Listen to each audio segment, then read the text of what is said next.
Good morning, Warren. How are Yeah. you? Good, good. Jose, how are you? I'm good, and I'm ready for a new chapter of the Unstoppable product. Yeah, well, these are always interesting conversations, always. Yeah, hopefully they are also for our audience. Yeah. So today we are going to talk. Yeah, because otherwise I don't know what we are doing here. It's So today we're going to talk about B2C marketing for B2B technology products, right? Right. And what is our opinion about this new trend of doing kind of B2C marketing for B2B high-tech products? Yep. So we've been reading some articles and yeah, let's start with a direct question. What is your take? So during this chapter, by the way, audience, during this chapter, what we're going to do is discuss this. This is not prepared. So Warren and myself, we're going to share the point of view on how this could work or could not work. Maybe we Yep. clash. We don't know. It's a surprise. Just stay with us. And yeah, hopefully you learn from our discussion. Warren, what's your take on Yeah. this? Yep. B2C marketing for B2B high tech. So the article talked mostly about using advertising, traditional B2C advertising. And I have what I would call biases. Okay. We all have And them. yes. And whenever I see someone talk about the advantages of advertising, I always think to the massive transformation that happened in the advertising industry. And I'm not sure if we've talked about this before, but at the end of World War II, the US government said, right now, everybody has a job supporting the war. And we know that the war is ending and people, millions will not have a job when the war ends. So we need to make sure that people, have jobs and we need to stimulate the economy in the United States. And they went to Madison Avenue. That's the center of the world for advertising, Madison Avenue. And they went to Madison Avenue and said, how can we keep everybody engaged in the economy? And they came up with a method, and it's been in place since the end of World War II, and it's called inadequacy marketing. Now, inadequacy marketing is based on telling people they don't have any value unless they buy. Telling And people. So you're they're telling the buyer that the buyer doesn't have any value yes, unless they buy my exactly. product. We're saying Correct. you're dumb.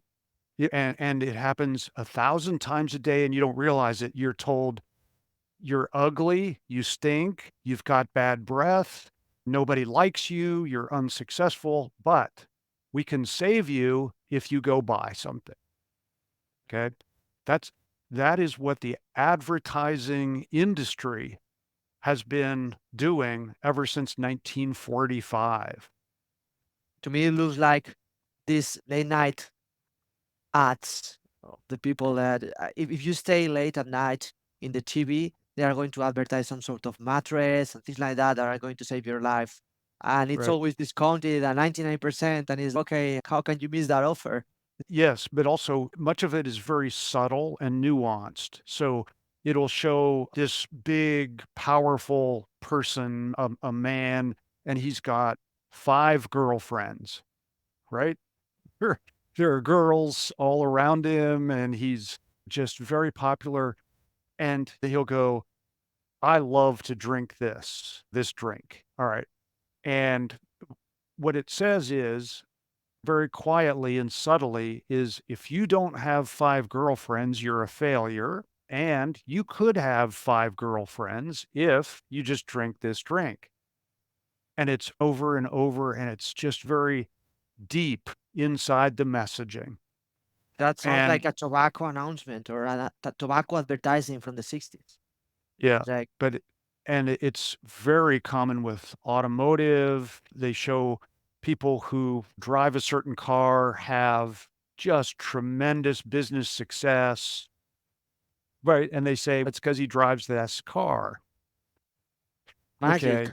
Yeah, it is, and, alright, so we've this inadequacy marketing of telling people they have no value has been around a long time, and it just seems to be stuck. So I would, number one, question whether or not a B2B company would want to adopt those tactics. That's th those are not those inadequacy messaging techniques they're not really what you want to tell a business buyer. Yeah. Hey, guess what? You have a SaaS company and we're sure it's going to fail. But if you buy from us, then you have a chance of being successful. Yeah. It's just the entire industry is focused on pointing out negative things. So you So, don't think that's the way to, yeah. yeah. So, anyhow, that's the starting point. And the other one that we talk about quite a bit is in high tech B2B, there's a high level of risk. If something fails, there's a lot of cost. So really what the vendor says doesn't matter. It's what you can prove. So it doesn't matter what you say in the advertising.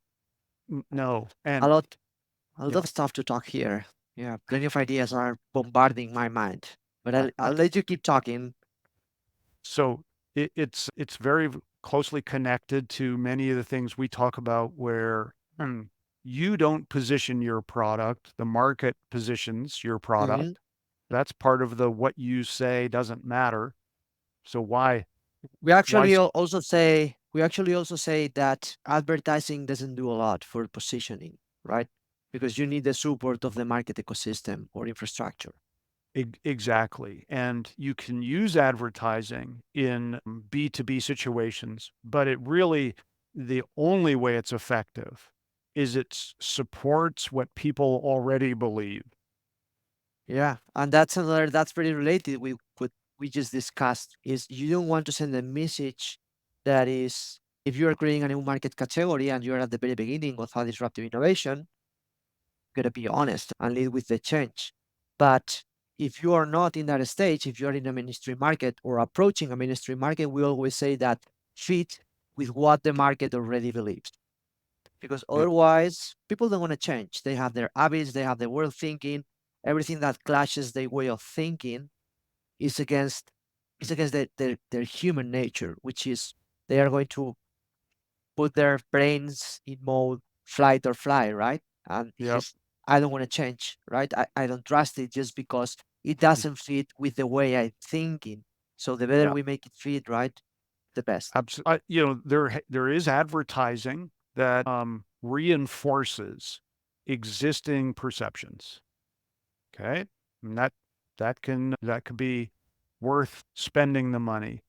But if you're an unknown company, if you Like feel like, retargeting. yeah, there are all kinds of different scenarios where people use advertising and it's just wasted money. No one will pay attention. Certainly no one will change their mind.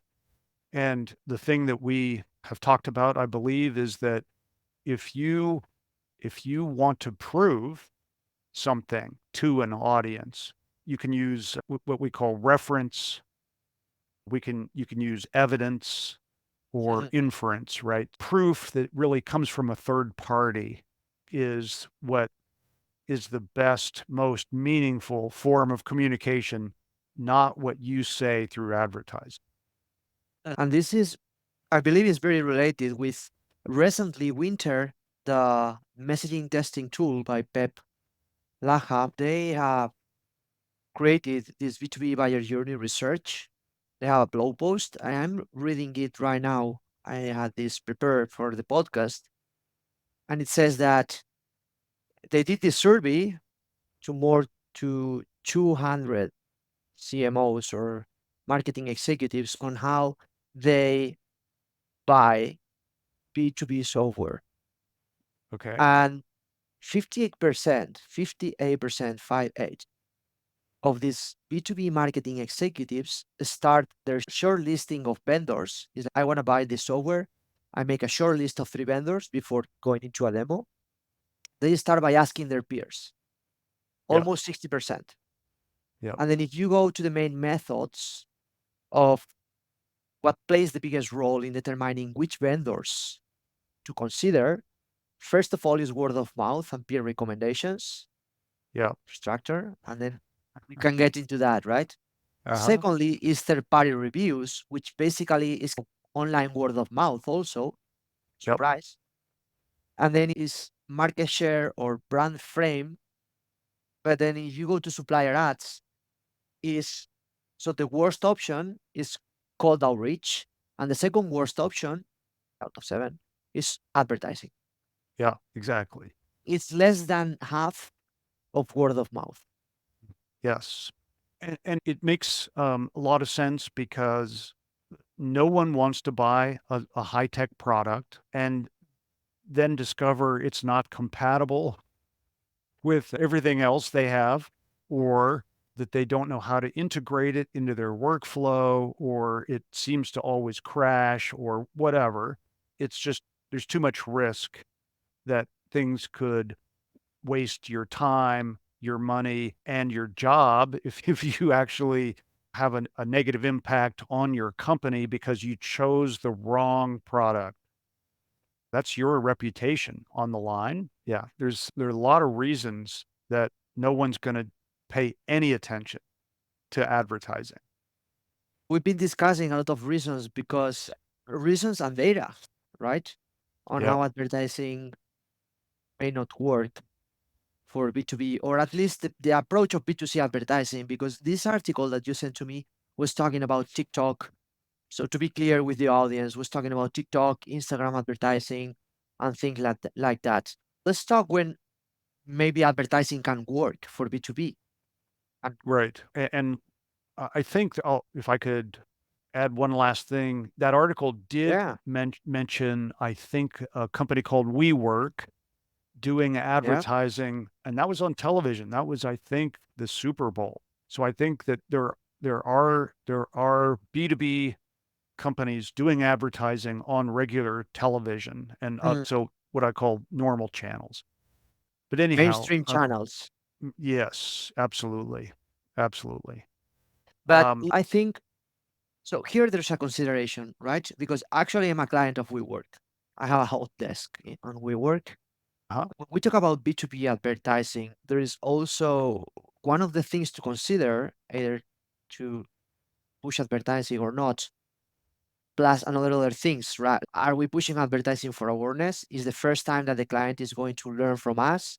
Is the advertising for educating, or is the advertising to convert in sales, right? There are a lot of considerations that we will talk now. But one of the considerations I want to share is the buying, the decision-making unit, right? mhm, So yep, who is going to buy? Is it a committee? Because B2B can be just like me. I decide if I go to a WeWork. So I'm a single decision-making unit. It's the decision maker is me, yep, which means the approach to decision-making is closer to B2C rather than yep, to B. In B2B, you can expect committees from two, three, and maybe up to 12 people or 15. So in some cases, very complex enterprise softwares. So what I mean is that if the decision-making unit, the buying committee, is just one person, which approaches yep, to B2C, maybe it's not that bad that approach, right? So you have yep, to ask yourself, okay, who is my target audience and yep, how they buy? Because if they're a yep, single buyer, that type of advertising could work. yes. So and that's why, in my mind, the evaluation of risk that the customer is taking is probably one of the very first things that you wanna look at. There are certainly B2B products that are very cheap, and I don't know how much WeWork costs for a month, but Around $300. yeah, alright. So, if you try it, you do it 1 month, you decide You this is no stop. good, It's not you my stop. risk. It's yeah, Yeah. exactly. So, that's an example of lower risk. That's a big difference compared to some type of support or IT software that has to be integrated. You've gotta do all kinds of data migration. You have to train all your people. Way different, very high risk. We talk about this a lot. There are things that are actually very low risk, and that's why there are no chasms for some products because the risk is so low. Yeah. It's not a discontinuous product. Yeah. So, what are considerations if we think about a funnel and the different phases? If we think about the different stages of the customer journey, the maturity is I'm not aware I have a problem, I'm aware I have a problem, but I don't know about solutions. If we think about the technology adoption life cycle curve and the different types of buyer profiles, Yeah. what are different, let's say, stages or conditions in which this in which advertising works Yeah. or B2B software Yeah. So or the I technology. yeah. So I would tend to think, and the survey you talked about reflects this exact point, is I don't think the actual buying decision will be influenced by advertising, but I think awareness might be possible. So if there's something, and I'm going to just pick something that's high risk, there are vertical takeoff and landing automobiles that are under development, where you fly your car rather than drive it. Mm. All right. What happens if If it crashes, so, that's a somewhat high risk proposition. right? But in theory, all the delivery services out there would never have to worry about traffic or other having time constraints, because they could just fly up, fly to their delivery location, and then land. All right. If that is at one point available and they're starting to be used, you could raise awareness. You could let people know that this technology is now ready. And probably the most important thing is the local government says it's okay for you to fly your car, because at least in the United States, the FAA has some awfully tough Mm, regulations on who can fly and who can't and where and when. If all those things become available, then you can use that to let people know that's now available. and what you mean is that the advertising, what would be the impact or Well, for driving awareness? You mean? for yes, just letting yes, so increasing awareness. It certainly would not be your only channel, but that way and you talk about some people love risk, some people hate risk. If you make all of the people who love risk and want to take risk, you make them aware of the fact that they can now fly their car, then that's probably a worthwhile awareness raising activity, and it will resonate with the right people. Yeah. I think actually that's something that I was thinking, right? Advertising could work well for early adopters because they are risk takers. So even if you don't have a way to educate them, to drive them through the buying process, let's say in marketing and sales words, a funnel, which Yeah, you provide content to educate the market, and then you have a support network, the ecosystem or the infrastructure market talking about you. Early adopters don't care that much about that. So advertising campaigns targeting our early adopters that could work because they are risk takers and they don't need that much of an infrastructure, third party talking good right. things about your technology, testimonials. They don't need that because they are risk takers, right? But if you go to Yeah, mainstream, it's more entrenched, right? The decision making. You need to educate the market. So probably what you want to do is educate and do advertising for stuff that is to download and educate. Like for example, templates and videos, education videos, and rather than advertising just to get a demo. That's not gonna yeah, work. What's gonna yeah, work is okay, cut through the noise because today it's crazy all the noise that we have. It's everything is constantly bombarding us. Uh, you go to LinkedIn and you don't stop scrolling down, and it's sometimes even make me anxious. You're in Instagram, you're in TikTok, Google advertising. It's so much noise. So at the end of the day, what people is going to do is going to ask because what I'm learning also, and I'm reading a lot more and more, is that people doesn't trust the algorithms anymore, they right? don't they say that again, they don't trust. the algorithms, the The advertising algorithms. algorithms. Yeah, the Right. algorithm. Right. Because I don't know, there's this social network, Netflix documentary that I saw, I think it was 3 years ago. And I'm talking with more people and more people that they say if I do a search on the Instagram or on TikTok or even on Google, then they are going to bombard me with advertising about that, even if I go to YouTube, because they cross the cookies and all of that stuff. Right. So what they say is the brand that is advertising to me, I will just remove it from, let's say, the consideration set, because Ah. they Yeah. start not to trust the algorithms because they Yeah. think, and there are some articles about that, right? That the algorithms at the end of the day, what are doing is actually, I've been in discussions and actually that's what's going on, right? Is the algorithms know how to hack our minds in the sense of, so they're pushing us content that is influencing our minds. So people are Right. starting to say, hey, everything that are you advertising, I won't trust it. So Yeah. this is, yeah, this is a new conversation that I'm starting to see. And yeah, interesting, Yeah. interesting also. But the point that what I've Yep. seen that works, and that's what they defend also in this methodology, they ask you answer. Do you know they ask you answer, Warren? Ever No. discuss about that? That's a methodology that a friend of mine, the CEO of Digital Smile Design, Brandon, he recommended me for all the, let's say, implementing predictable innovation, right?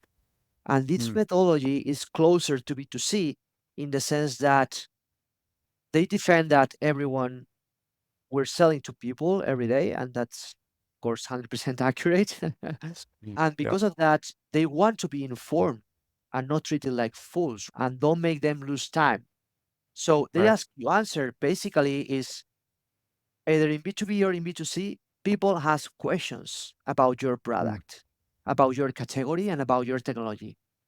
Uh, The more risky is your product, the more questions they will have. yeah. What you have to Yeah. do is just to answer all the questions because answering all the questions in a transparent way is driving trust. It's Yeah. like all this nonsense. There are hundreds of SaaS products that they are hiding the prices. So you get Right. to book a call to get the pricing. Actually, most of the buyers they don't want to book a call until they have their consideration set of 3 vendors. But to build Yeah. that, they need a pricing. So it's, you're not going to give them the information they need to put you into the consideration set. You're making them go through friction to book a call with you that they don't want, just to give them the pricing.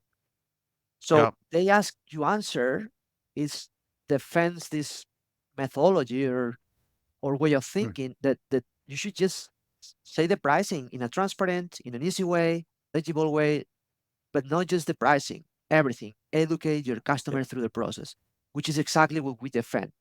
And, and then you can use advertising to educate the customer. And at the same time, you're driving awareness, but you're building Yeah. trust. So it's Mm. not advertising to book a demo. It's advertising Right. to educate and building trust. Yep. So that Yep. type of advertising for B2B with that type of methodology on educate your customer on everything, which at the same time is as you educate, you reduce the risk perception because all Yeah. the objections and hesitation points that they may have to buy from you, you're removing them or you're clarifying them. Yeah. Yeah. So that's a structured method in some ways of creating peer to peer communication or word of mouth communication. And it sounds like it's a slightly different channel, but the principle is the same. And I don't know if this is a good analogy, but for this area where I live, there's a Facebook group where people ask for recommendations. Okay. And About and what? About a lot of it is, hey, I've always used a Hewlett Packard printer, but I hear that the Epson printers are very good. Which one would you buy? And they send it. interesting. And so it's then there are Just 300 joking. people and it, Yeah, so it's even basic technology. One went by recently about why is my laptop not recharging? Have you connected it And you see the to the responses. outlet? Yeah, you see the responses. Yes, I plugged mine in. It doesn't recharge either. Is there something wrong with Laverno laptops? And there are some very effective methods, but it fundamentally, the foundation is the same, right? It's peer-to-peer communication, word of mouth. The vendor is not involved, Mm. and it's learning from people that you feel are like you. That's that's one of the elements. It's the most Um, powerful one yeah, because can you you just trust them trust them? more. Yep, you trust them because they appear to be exactly like you, You have the same and that's issues. yeah, and that's fundamental human behavior. Cannot just wipe that away with advertising. Now, if someone said they really wanted to advertise a B2B product, I think there could be a way of narrow focus Mhm. that would make it more effective. Let's just say you have a fintech, a financial technology offering, and you c and let's say it's new and it doesn't have a lot of users. You could select, even on television, perhaps a golf tournament, right? I'm gonna just guess. I don't know this for sure, but perhaps a lot of higher net worth individuals like to watch or play Mhm. golf, okay? So that's gonna be the demographic of the audience for that show. It's not 100%. There will be people who just like the sport of golf, but if you can discover through demographics that your target audience in some way is watching a given program on a television, then you could advertise to that with the right kinds of content. So remember, if it's brand new, it's never been seen before, it's truly a novel innovation, then your ad needs to be mostly about the technology. Technology messages at the beginning. Yeah. Correct. So, You can know that really easy with TikTok and Instagram and social platforms, and even with LinkedIn. You can know the interests and target yep. interests. Yep. So you don't have to do what I think part of the misunderstanding in that article we were talking about is you don't have to just run advertising across the board everywhere, all kinds of publications, all kinds of online Mm, media everywhere. You can be very strategic about where you mm. show your ad, and you need to have the right content based on the adoption curve. Where and also when in the journey of the customer. Because, for example, uh, advertise ads that are more effective are the ones related with for mainstream are the ones that are retargeting, right? So when Yep, someone told you with word of mouth that your brand exists and this is a mainstream adopter or a yep, buyer, and then they go to your website, you may want to have a retargeting advertising. Okay, because still in very early stages of consideration. So a downloadable, a template, a white paper, something that educates them. So with the advertising, what you are helping is to develop that trust and answer all the questions. You're helping or you're coaching or advising the customer during the yep, buying process. And that's going to build massive trust yep, and also brand availability. Because if they watch all your videos, they read all your articles, they download all your templates, then you're a a top mind brand, sorry. yep, right, yep, And then you're going to get into the consideration set. And then just because of that, they have time when they reach that decision making point, they will talk to you to book a demo. So yep, I'm not a firm believer of this advertising of book a demo because the book a demo is mostly about timing. So what I would do the advertising is in the stages before. in the Yep. awareness, but mostly in the central stages of education. Right. And it's a matter of timing. Most of the times, what I see is there is a lot of people that is pushing with sales outreach also, which is it's not an advertising, but at the end is they call it well, we call it telemarketing also. It's a type of marketing called outreach. Now we call it sales, but it's been all the life it's been marketing, the cold Yep. outreach. Now, Yep.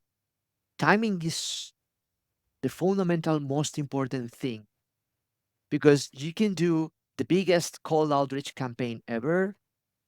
And then if you are not in this decision making window when someone is finding a solution and buying it within that Yep. month, uh, it doesn't matter your cold outreach. So timing Yep. is everything. So advertising by repetition can help with that timing, right? To hit the timing. Yeah. Yeah. So in my mind, there are ways you can be very strategic in selecting how often to advertise, where to advertise, what the content is. And that's very different. And stay away from the consumer model of advertising, which is tell people they're inadequate, that they're a failure. I think this is a great closing, Warren. So thank you so much for the last words. I hope that you all enjoy the discussion. If you have any questions, reach us out. Just comment the podcast, comment the YouTube video, reach us out on LinkedIn. We are available to answer all your questions. Thank you so much for staying with us today. Thank you, Warren. Have a You great bet. day. And you too, Jose. See ya. And see you everyone in 2 weeks here in the Unstoppable Product Show. And by the way, subscribe, follow us, and follow all our discussions.